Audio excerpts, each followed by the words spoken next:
Coisas que você não pode falar em um velório. Primeira coisa, Morreu? já tava na hora. Segunda coisa, mano, tira uma foto minha aqui com o morto pra mim postar no meu Instagram que eu tava no velório dele.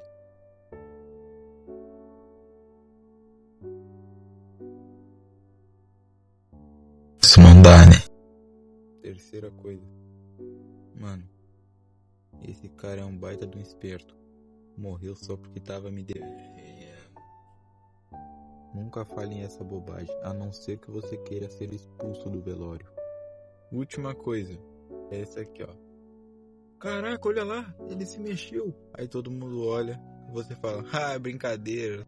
Era só pra criar um momento descontraído.